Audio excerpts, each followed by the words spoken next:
पुत्र श्री शनि देव की कथा सुनाते हैं, पावन कथा सुनाते हैं।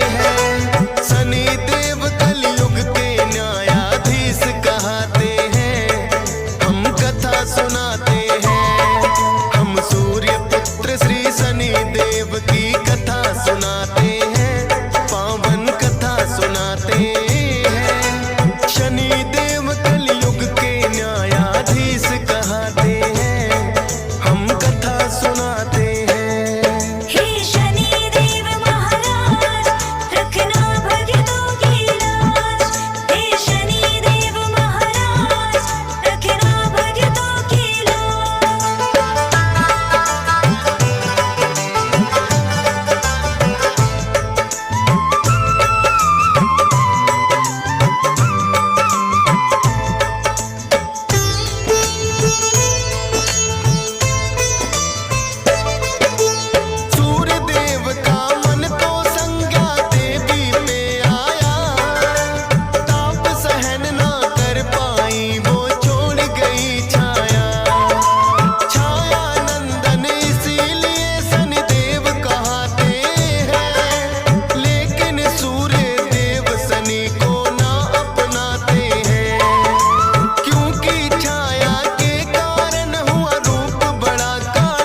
रजनी, इसीलिए तो ये कहलाते हैं, पावन कथा सुनाते हैं। शनि देव कलयुग के न्यायाधीश कहते हैं, हम कथा सुनाते हैं। हे शनि देव महाराज, रखना भक्तों की लाज। हे शनि देव महाराज, रखना भक्तों की लाज।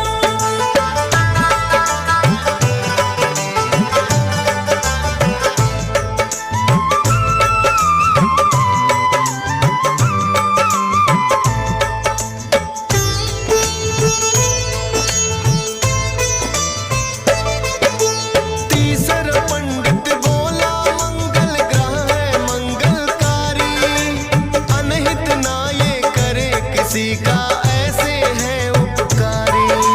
जिस पे इनकी होती कृपा उसके भाग्य खुले, जो भी मन में होती इच्छा सब कुछ उसे मिले।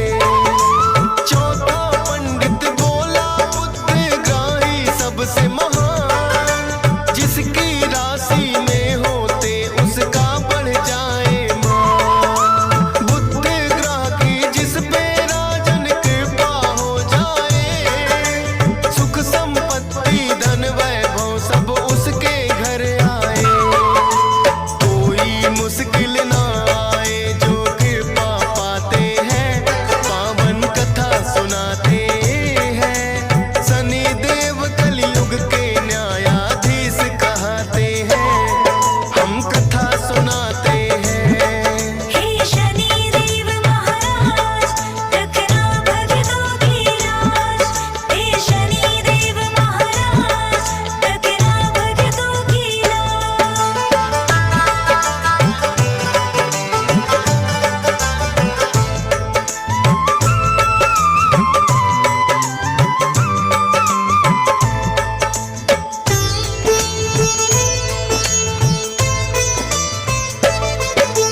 पांचवा पंडित गुरु ग्रह का करने लगा गुणगान, इस सृष्टि में है राजन ना गुरु बिना है ज्ञान। सतगुरु जी के श्री चरणों में जो भी शीश झुकाए, गुरु ग्रह की कृपा उस पे राजन हो ही जाए।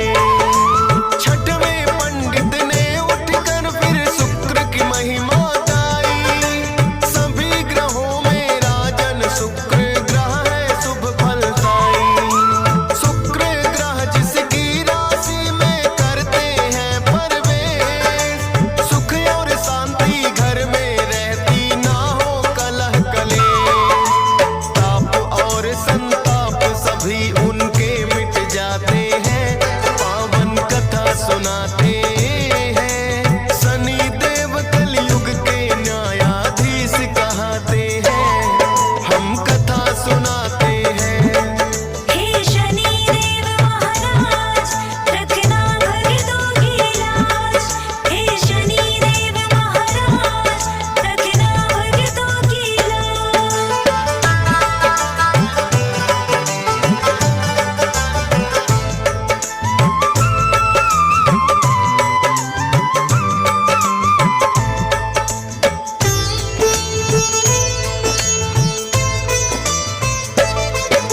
सातवां पंडित कहने लगा है, राहु केतु महान, तीनों लोकों में होता है इनका तो सम्मान।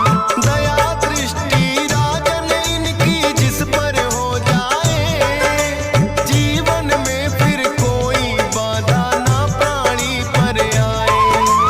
आठवां नौवां पंडित बोले, सबसे शनि बलवान, न्यायाधीश कलयुग के हैं मिला इन्हें वरदान। करे ध्यान जो इनका बाधा ना मुश्किल आए, लेकिन जो अपमान करे वो तो ना बच पाए। सूर्य पिता होकर इनकर इनसे झुक जाते हैं, पावन कथा सुनाते हैं। शनि देव कलयुग के न्यायाधीश कहते हैं, हम कथा सुनाते हैं। हे शनि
देव के आगे राजन शीस झुकाते